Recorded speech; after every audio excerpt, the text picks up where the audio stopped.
The sound of hoofbeats echoed across the barren New Mexico landscape as Preston Harper rode his Appaloosa gelding through the scorching August heat of 1883, scanning the horizon for any sign of the missing supply wagon that should have passed through Columbus 3 days prior. The sun beat down mercilessly on his weathered face, and sweat trickled down his spine beneath his dusty shirt as he guided his horse along the ridge overlooking Dead Man's Canyon, a treacherous formation of rust-colored rock that had claimed more than a few lives over the years. He was about to turn back toward town when he heard it, a sound so faint he almost dismissed it as wind whistling through the canyon walls. But then it came again, clearer this time, a woman's voice calling for help. Preston pulled hard on the reins, bringing his horse to an abrupt halt, and listened intently. There it was again, desperate and hoarse, coming from somewhere deep within the canyon below. Without hesitation, he dismounted and approached the edge, peering down into the jagged maze of rock formations that dropped nearly 40 feet. It took him several moments to spot her, a figure in a torn blue dress clinging to a narrow ledge about halfway down the canyon wall. Her dark hair hung loose around her shoulders, and even from this distance, he could see the terror in her posture as she pressed herself against the rock face.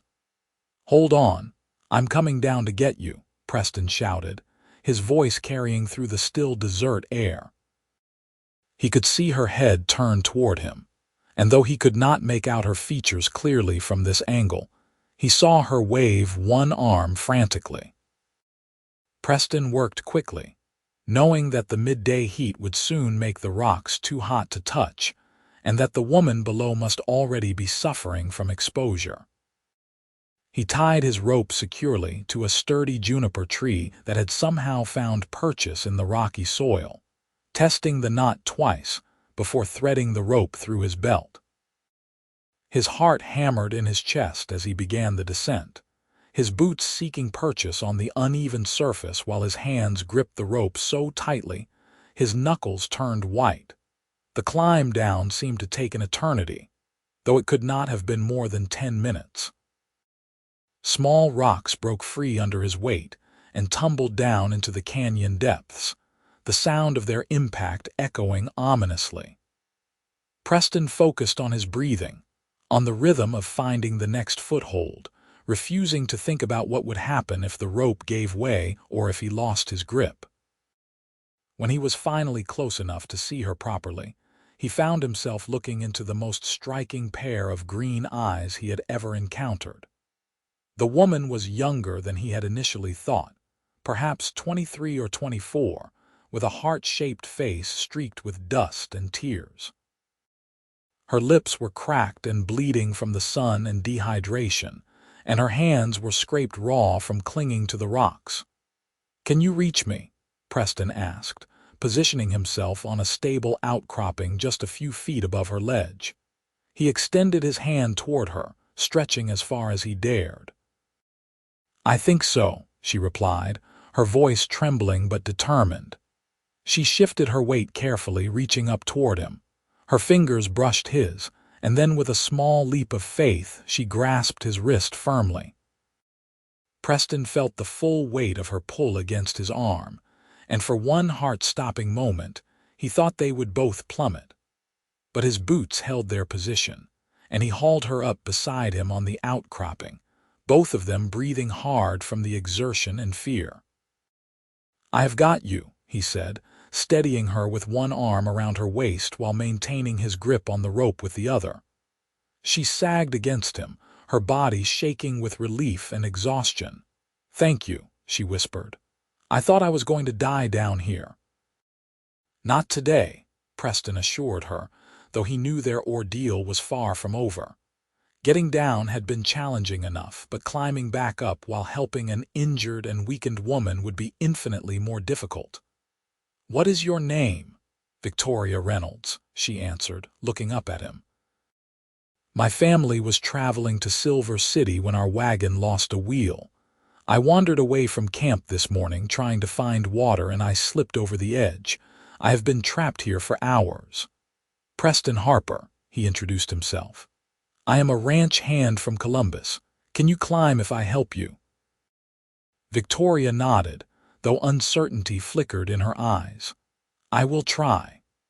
Preston adjusted the rope around both of them, creating a makeshift harness that would at least prevent Victoria from falling if she lost her footing. The sun seemed to grow even hotter as they began their ascent, the rocks burning through their clothes and the rope chafing their skin. Preston went first, climbing a few feet, and then bracing himself to help pull Victoria up beside him. It was slow, exhausting work, and several times Victoria's strength seemed to give out completely, forcing Preston to support her full weight while she regained her composure. Halfway up, Victoria's foot slipped, sending a shower of loose rock cascading down the canyon wall. She cried out, her fingers scrabbling for purchase, and Preston felt the rope jerk violently around his waist. He pressed himself flat against the rock face, his muscles screaming in protest as he held them both steady. I am sorry, Victoria gasped, tears streaming down her face. I cannot do this. I am too weak. Yes, you can, Preston said firmly, turning his head to look at her. You have been holding on down here in this heat for hours. You are stronger than you think. Just a little further, Victoria. Keep your eyes on me and do not look down. Something in his voice seemed to reach her, and she drew a shuddering breath before nodding. They continued upward, inch by painful inch, until finally Preston's hand closed over the edge of the canyon rim.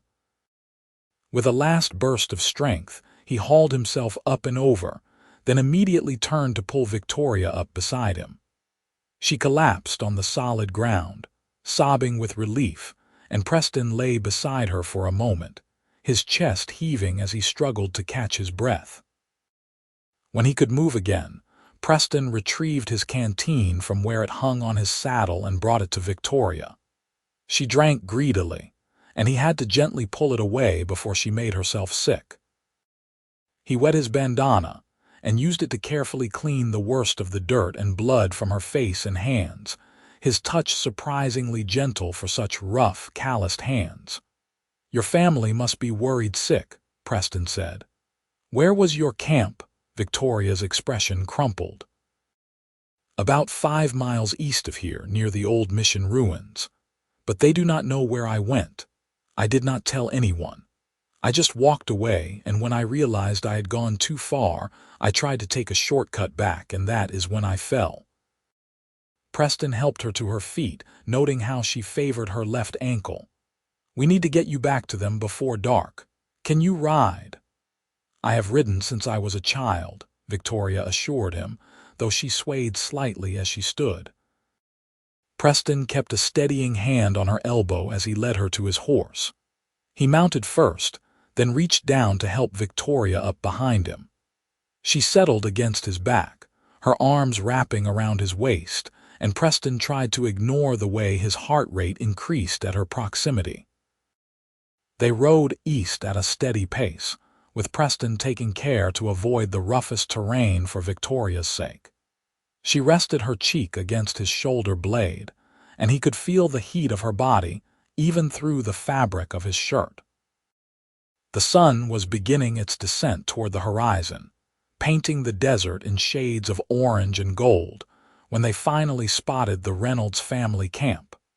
A man who appeared to be in his early 50s came running toward them, his face etched with worry. Behind him, a woman who must be Victoria's mother pressed her hands to her mouth, and 2 younger children, a boy and a girl, jumped up and down with excitement. Victoria, her father shouted. Thank God, where have you been? We have been searching everywhere.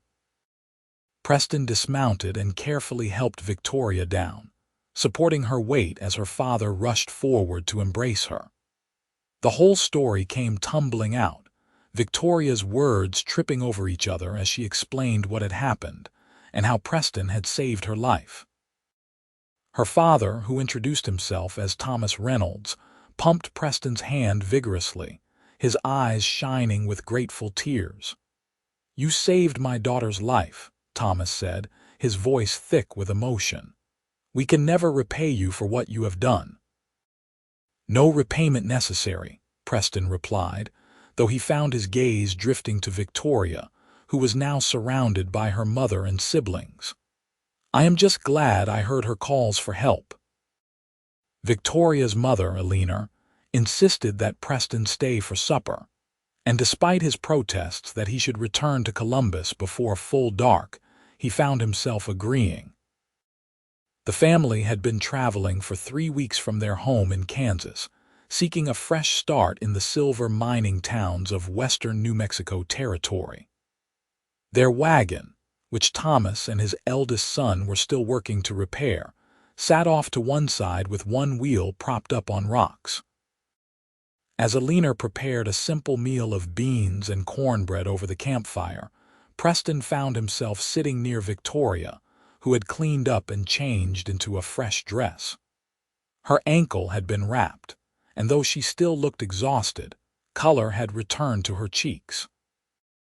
In the firelight, Preston could see her more clearly, the delicate line of her jaw, the way her dark hair caught glints of gold when she moved, the intelligence and spirit in her eyes. "I still cannot believe you climbed down there to get me," Victoria said softly, so only he could hear. "You risked your own life for a complete stranger." Preston shrugged, uncomfortable with the attention. "Any decent person would have done the same." "I do not think that is true," Victoria countered. "But I am grateful it was you who found me. What were you doing out there anyway?" Preston explained about the missing supply wagon, how the general store owner in Columbus had asked him to ride out and see if he could find any trace of it. The conversation flowed easily between them, and Preston was surprised by how much he enjoyed talking to Victoria. She was well-read and curious about the world, asking him questions about life in New Mexico territory and what Columbus was like. In turn, she told him about her life in Kansas, how her father had lost his shop to a fire and decided to seek his fortune in the western mining towns. By the time supper was served, Preston felt as though he had known Victoria far longer than just a few hours. There was something about her that drew him in, a warmth and authenticity that he rarely encountered. As he ate, he found himself watching her interactions with her family, noting the gentle way she teased her younger brother Samuel and helped her little sister Martha with her food. She was clearly loved and cherished, and Preston felt a pang of longing for something he had never really had. His own childhood had been marked by tragedy and hardship. His mother had died when he was 7, and his father had taken to drink, eventually losing their small farm to debt when Preston was 15. Preston had been on his own ever since, working wherever he could find employment, never staying in one place long enough to put down roots. At 26, he had a reputation as a skilled ranch hand and cowboy, but he had precious little else to show for his life. When the meal was finished, Thomas approached Preston with a serious expression. "The wagon wheel should be fixed by tomorrow afternoon at the latest," he said. "We will be passing through Columbus on our way to Silver City. Perhaps you could recommend a place where we might rest and resupply before continuing on." "Miller's boarding house is clean and reasonable," Preston offered, "and the general store has most everything you might need. I could meet you there when you arrive, show you around if you like." Thomas clapped him on the shoulder. "That would be most appreciated. We owe you more than we can say, Preston Harper." Preston took his leave shortly after, knowing he had a long ride back to Columbus in the dark. As he mounted his horse, Victoria appeared at his stirrup, looking up at him with an expression he could not quite read. "Will you really be there when we arrive in Columbus?" she asked. "I will," Preston promised, and he realized he meant it with every fiber of his being. The thought of not seeing Victoria Reynolds again made his chest ache in a way he did not fully understand. "Good," Victoria said, smiling for the first time since he had found her. It transformed her face completely, and Preston felt his breath catch. "I would like that very much." The ride back to Columbus seemed both endless and far too short. Preston's mind filled with images of green eyes and that radiant smile. He had never been the romantic type, had never believed in love at first sight or any of that nonsense, but something fundamental had shifted inside him when he looked down into that canyon and saw Victoria Reynolds clinging to that ledge. Maybe it was the intensity of the rescue, the raw fear and subsequent relief, or maybe it was something deeper and more mysterious. All Preston knew was that he could not wait to see her again. The Reynolds family arrived in Columbus 2 days later, their repaired wagon rumbling into town just before noon. Preston, who had been watching for them since dawn, helped them unload their belongings at Miller's boarding house and then gave them a tour of the small town. Columbus was not much to look at, just a cluster of buildings along a dusty main street, but it was a hub for ranchers and miners passing through, and it had everything a traveler might need. Victoria walked beside Preston, taking in everything with bright, curious eyes. Her ankle had healed enough that she barely limped, and she had braided her hair into a thick plait that hung down her back. Preston found himself acutely aware of every movement she made, every word she spoke, and he had to remind himself repeatedly not to stare like some besotted fool.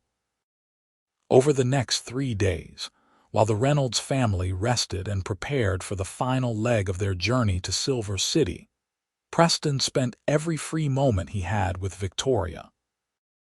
He showed her the surrounding landscape, taking her to his favorite spots, a small oasis with a natural spring, a hillside covered in wildflowers, a rock formation that looked like a sleeping giant. They talked about everything and nothing, sharing their hopes and dreams, their fears and disappointments, their views on life and love and the future. Preston learned that Victoria had been engaged once, to a banker's son back in Kansas, but she had broken it off when she realized she did not love him and could not bear the thought of a loveless marriage. Her father had supported her decision, much to the shock of their social circle, and Victoria had thrown herself into helping at a local school, teaching reading and arithmetic to the children of immigrant families. She spoke passionately about education and opportunity, about her belief that everyone deserved a chance to better themselves regardless of their background. Preston found himself opening up to her in ways he never had with anyone else, telling her about his parents, about the loneliness and rootlessness of his life, about his secret dream of one day having his own ranch, a place to call home. Victoria listened without judgment, her eyes full of compassion and understanding, and Preston felt something crack open inside his chest, some hard protective shell he had built around his heart beginning to crumble. On their 3rd evening together, Preston took Victoria to watch the sunset from a bluff overlooking the town. They sat side by side on a flat rock, their shoulders touching, as the sky blazed with color. Victoria had been quieter than usual that day, and Preston sensed something was troubling her. "We leave tomorrow," Victoria said finally, her voice barely above a whisper, "for Silver City." Preston felt his heart sink, though he had known this moment was coming. "I know. I do not want to go," Victoria admitted, turning to look at him. "I know that sounds foolish. We only just met, and my family needs to continue on, but Preston, I cannot bear the thought of never seeing you again." Preston reached for her hand, lacing his fingers through hers. Her skin was soft and warm, and he could feel her pulse fluttering at her wrist. "It does not sound foolish," he said roughly. "I feel the same way." Victoria's eyes widened. You do?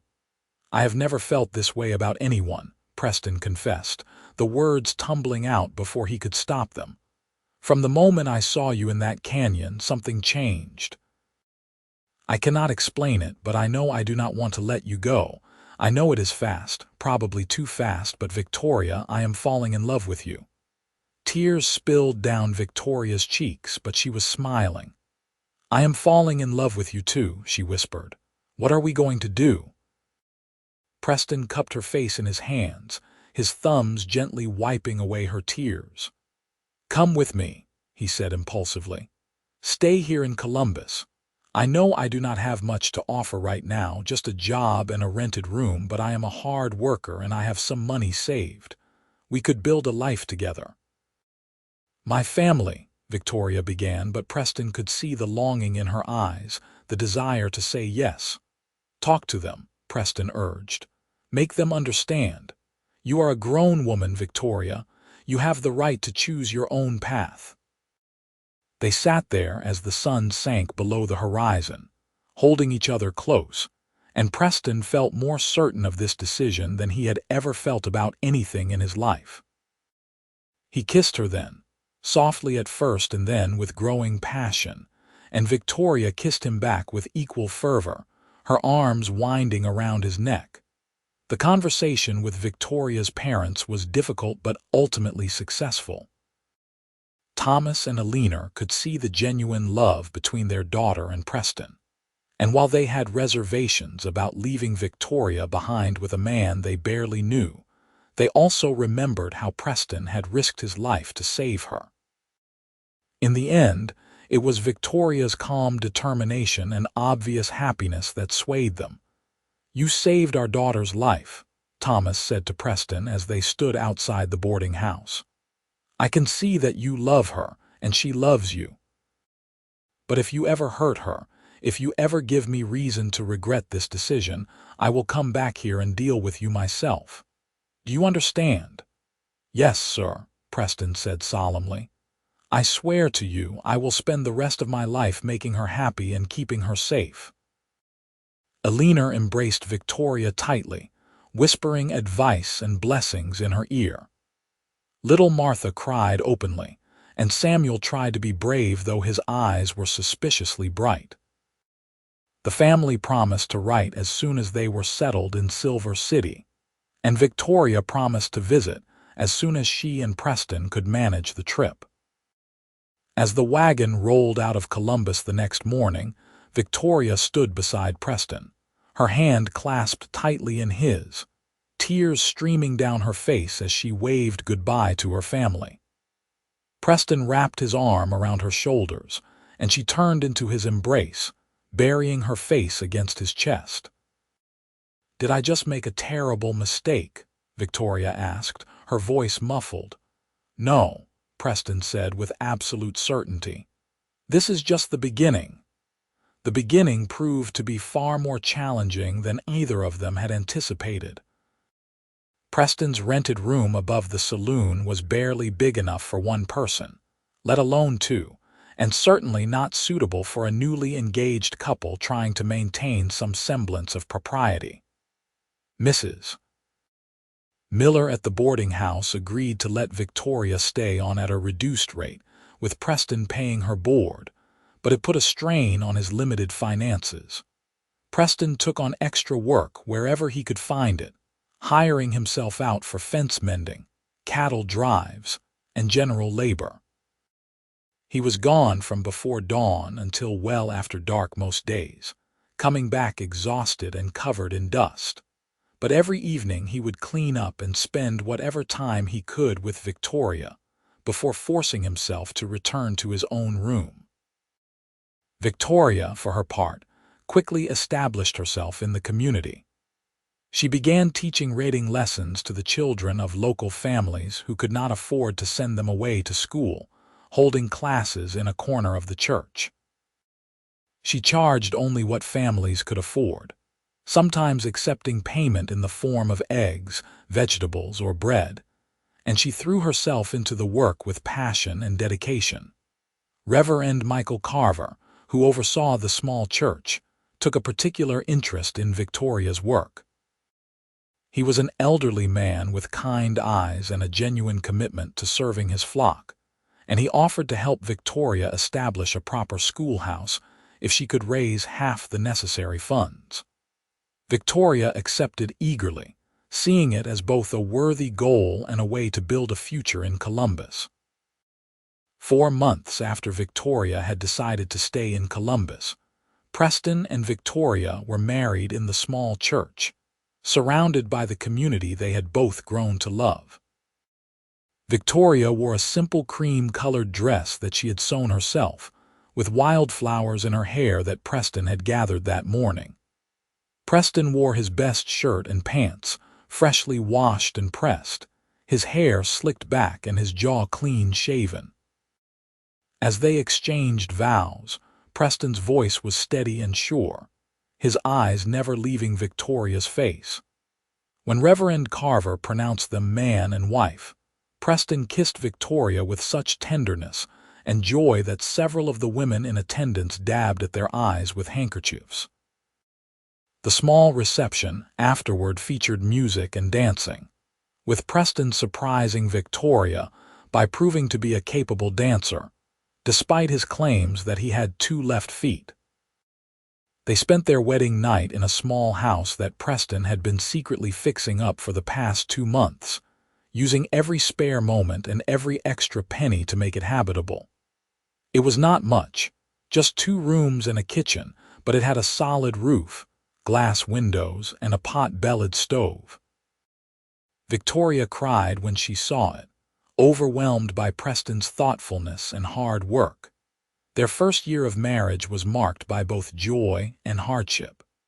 The schoolhouse project slowly came together, with Victoria organizing fundraisers and Preston contributing his labor to the construction. They learned to navigate the rhythms of married life, the compromises and communications, the small irritations and the deep satisfactions. Preston discovered that Victoria sang while she cooked, that she was ticklish behind her knees, that she cried during thunderstorms because they reminded her of the night her childhood dog had died. Victoria learned that Preston talked in his sleep, that he had a weakness for apple pie, that his gruff exterior hid a deeply romantic soul. In their second year together, Preston was offered the position of foreman at the Triple H Ranch, one of the largest spreads in the area. It came with better pay, a small house on the ranch property, and the respect that came with the title. Preston accepted, and he and Victoria moved to their new home with a mixture of excitement and sadness at leaving the little house that held so many memories. The ranch house was larger and in better condition than their previous home, with 3 bedrooms and a proper dining room. Victoria continued her teaching, now making the trip into Columbus 3 times a week, while Preston threw himself into his new responsibilities. He proved to be a natural leader, fair but firm with the ranch hands, and with an intuitive understanding of both cattle and horses that impressed his employer. It was in this house that Victoria discovered she was pregnant, nearly 3 years after their wedding. She told Preston one evening after supper, her voice trembling with nervousness and excitement. Preston's reaction was everything she could have hoped for, his face lighting up with pure joy as he swept her into his arms and spun her around, laughing like a child. Their son was born in the spring of 1887, during a thunderstorm that rattled the windows and made Victoria grip Preston's hand hard enough to leave bruises. Preston stayed with her throughout the long labor, despite the midwife's insistence that he should wait outside. When the baby finally arrived, squalling and red-faced, Preston wept openly, cradling his son with infinite gentleness. They named him Thomas Patrick Harper, after both of their fathers, and he had Victoria's green eyes and Preston's dark hair. Preston proved to be a devoted father, often seen walking the floor at night with Thomas in his arms, singing off-key lullabies, and telling the infant stories about his mother's bravery in the canyon all those years ago. Life settled into a comfortable pattern. Preston continued to excel at the ranch, eventually being offered a partnership by his aging employer. Victoria reduced her teaching schedule to care for Thomas, but continued to be involved with the school, now a thriving institution with 2 full-time teachers. They built additions onto the house, added chickens and a vegetable garden, adopted a dog that Thomas named Bear despite the animal being a medium-sized mutt of questionable heritage. When Thomas was 4 years old, Victoria gave birth to twin daughters, Ellen and Grace, who had their father's dark eyes and their mother's delicate features. The household became even more chaotic and joyful, filled with laughter and tears, scraped knees and bedtime stories, family meals and lazy Sunday afternoons. Preston often found himself reflecting on how different his life had turned out from what he had once imagined. That day when he had heard Victoria's cries for help in the canyon, he had simply been doing what he thought was right, never imagining that the rescue would change the entire course of his existence. He had found not just a wife but a partner, someone who challenged him and supported him, who shared his dreams and helped him become a better version of himself. Victoria, in her quieter moments, felt much the same way. She had traveled west seeking a new beginning, never expecting to find love in such a dramatic and terrifying fashion. But she had learned that sometimes the best things in life came from the most unexpected places, that courage and love were often found in the same moment, and that home was not a place but a person, or in her case, several people who filled her heart to overflowing. As the years passed, the Harper family became a fixture in the Columbus community. Preston eventually became the full owner of what was now called the Harper Ranch, having bought out his former employer's share when the older man decided to retire and move back east to be near his daughter. The ranch prospered under Preston's stewardship, becoming known for its quality cattle and horses, and for the fair treatment of its workers. Victoria's school continued to grow, eventually expanding to serve children from several surrounding communities. She took particular pride in the students who went on to further education, writing letters of recommendation, and sometimes helping with expenses for those who showed exceptional promise but lacked the means. The wall of her small office in the schoolhouse was covered with letters and photographs from former students, doctors and teachers and business owners who credited her with giving them their start. Thomas grew into a serious, thoughtful young man who loved working with his father on the ranch. The twins, while identical in appearance, had vastly different personalities. Ellen was bold and adventurous, always climbing trees and racing horses, while Grace was quieter and more studious, often found with her nose in a book. Preston and Victoria loved them all fiercely, guiding them through childhood and adolescence with patience and wisdom hard-won from their own experiences. In 1899, when Thomas was 12 and the twins were 8, the family made the long-awaited trip to Silver City to visit Victoria's parents and siblings. Thomas Reynolds was now in his 60s, his hair gone completely white, but his eyes were still sharp and his handshake firm when he greeted Preston.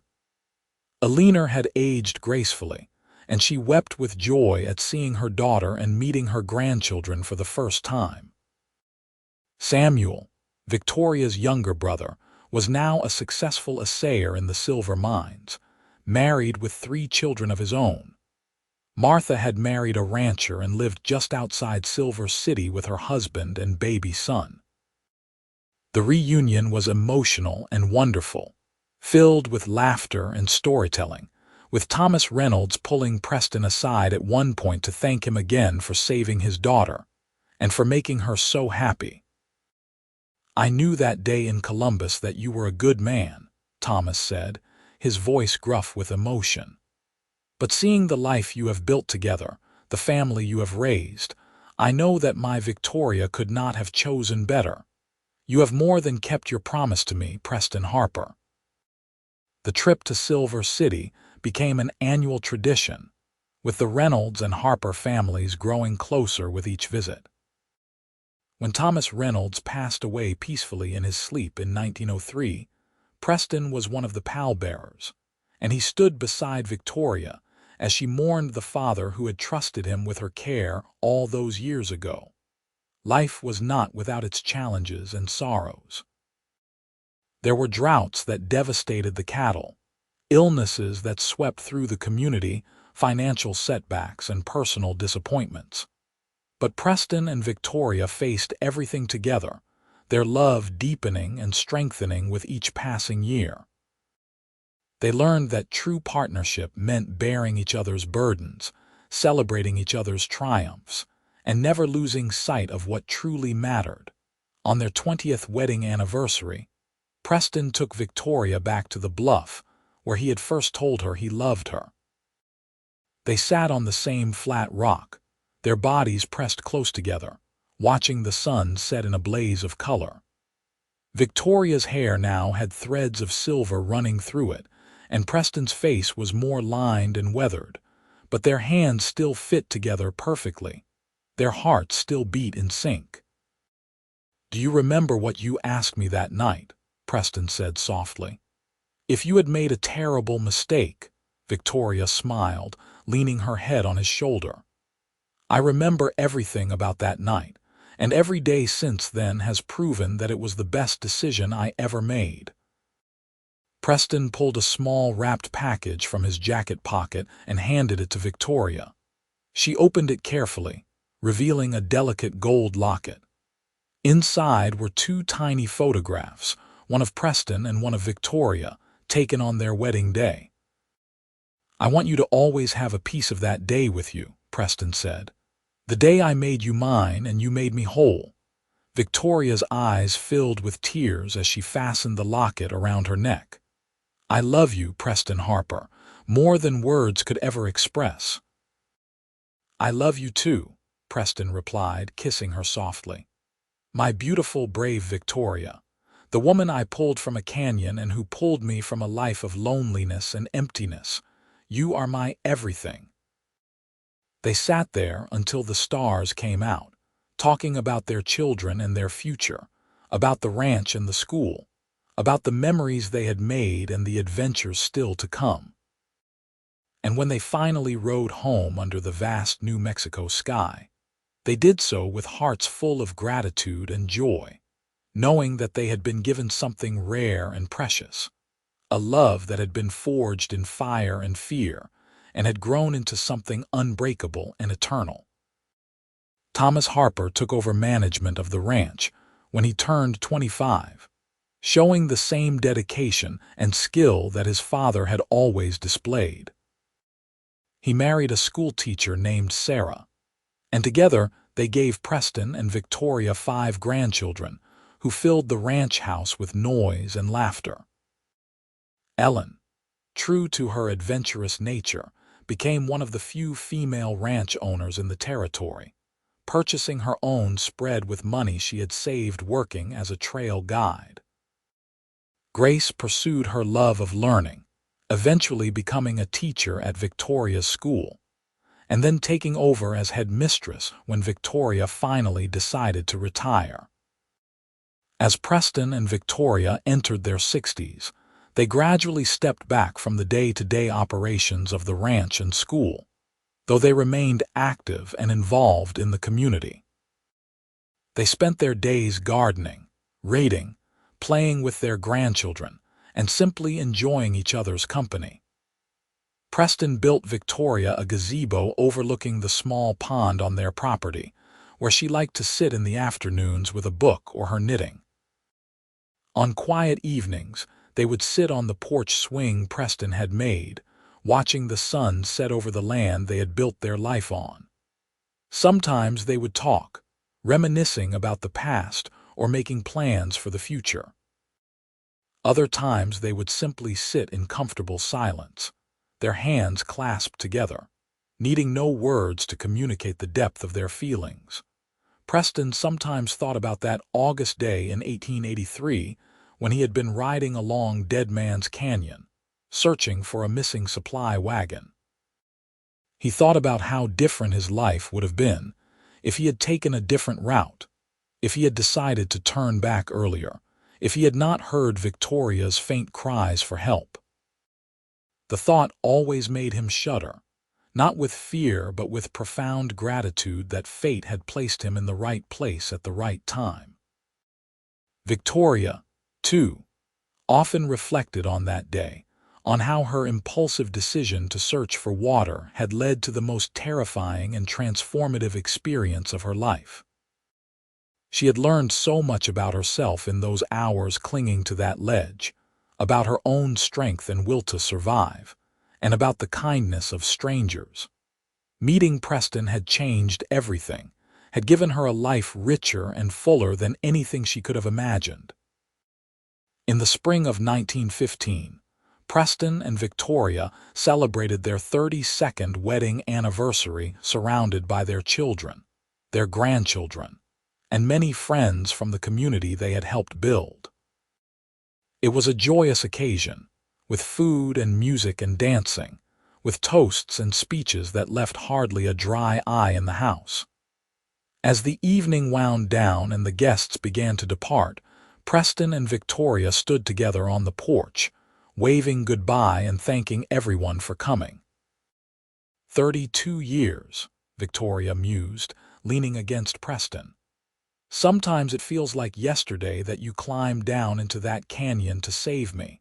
Other times it feels like we have been together forever. Both are true, Preston said, wrapping his arms around her from behind. Every day with you feels new and exciting, but you also feel like a part of me that has always been there, that I cannot imagine living without. They stood there in the gathering darkness, two people who had found each other against all odds, who had built a life of meaning and purpose, who had loved deeply and been deeply loved in return.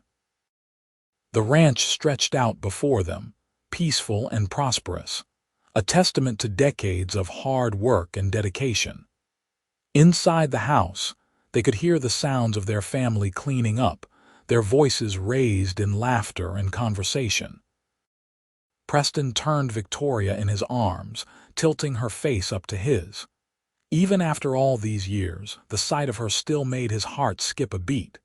He kissed her tenderly, pouring all his love and devotion into that simple gesture.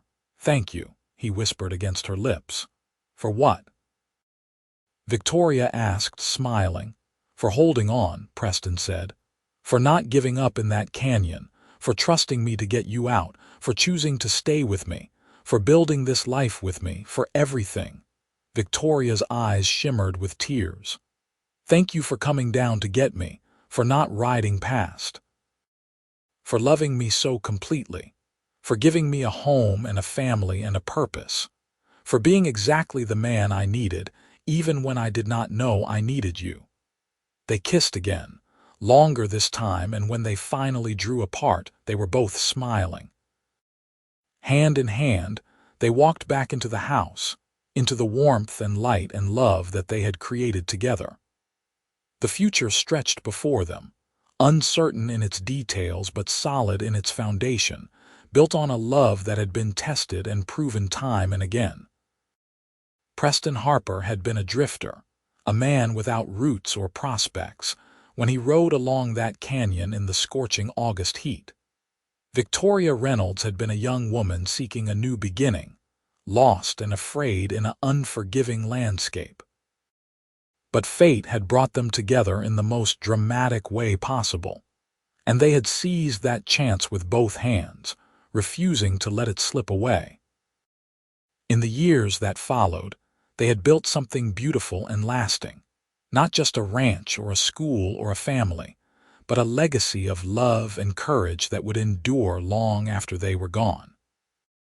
Their children would tell their children about the day Grandpa climbed into Dead Man's Canyon to save Grandma, about how a moment of bravery and a leap of faith had changed the course of multiple lives.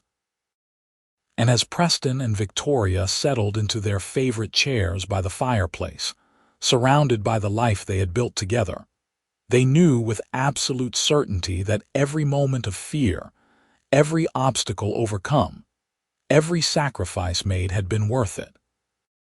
They had found in each other not just a partner or a companion, but a soulmate, someone who made them better and stronger and more complete. The fire crackled cheerfully, casting dancing shadows on the walls. Outside, the New Mexico night was vast and star-filled, the same sky that had witnessed their first meeting, their first kiss, their wedding day, and countless moments of joy and sorrow in between. Preston reached for Victoria's hand, and she gave it willingly, their fingers intertwining with the ease of long practice. "I would do it all again," Preston said quietly. "Every moment, every hardship, every challenge. If it meant ending up here with you, I would do it all again in a heartbeat." "So would I," Victoria agreed, squeezing his hand. "1,000 times over. You are my greatest adventure, Preston Harper, my grandest love story." And so they sat there together as the fire burned low and the house grew quiet around them. Two souls who had found each other in the most unlikely way, who had chosen each other every day since, and who would continue to choose each other for all the days remaining to them. Their love story had begun with a cry for help and a promise to come down and get her, but it had blossomed into something far greater, a testament to the power of courage, faith, and enduring love. Years continued to pass, bringing with them the inevitable changes of time. There were more grandchildren and then great-grandchildren, filling the ranch house with new generations of Harper family.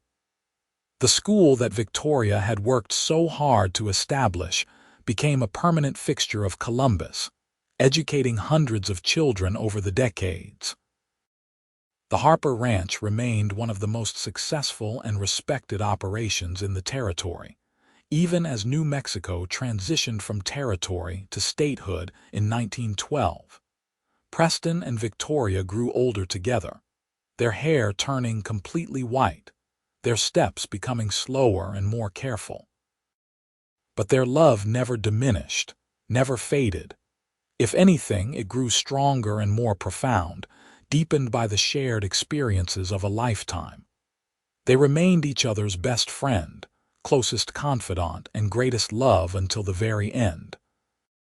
When Preston finally passed away peacefully in his sleep at the age of 78, Victoria was beside him, holding his hand just as she had held it through every important moment of their shared life.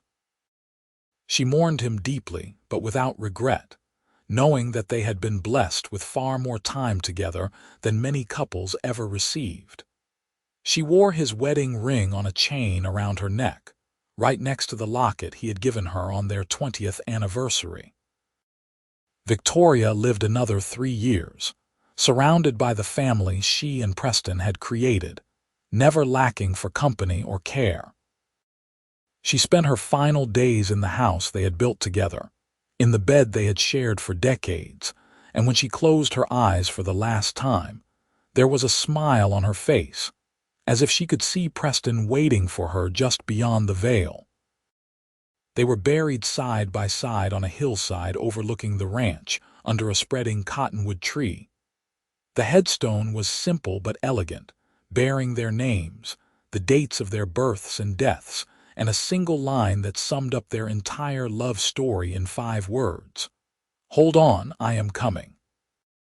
The Harper family continued to thrive for generations, each new member hearing the story of how it all began, of the cowboy who climbed into a canyon to save a trapped woman and found his destiny.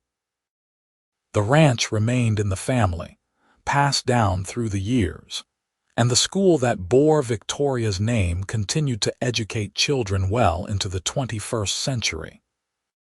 But more than the physical legacy of land and buildings, Preston and Victoria left behind something far more valuable, a living testament to the power of love that transcends circumstance, that chooses courage over fear, that builds rather than destroys, that endures through every trial and emerges stronger on the other side. Their story became legend in Columbus, a reminder that sometimes the most extraordinary love stories begin in the most ordinary moments, that heroes are not born but made in the choices they make, and that true love is not about finding the perfect person, but about choosing to build a perfect life with an imperfect person. And so the legacy of Preston Harper and Victoria Reynolds Harper lived on, not just in the family that bore their name or the institutions they helped create, but in the very fabric of the community they had devoted their lives to serving. Their love story, which began with a desperate cry for help and a promise to come down and save her, became a beacon of hope and inspiration for all who heard it. A reminder that love can be found in the most unexpected places, and that sometimes the greatest adventures begin with a single act of courage and a willingness to take a leap of faith.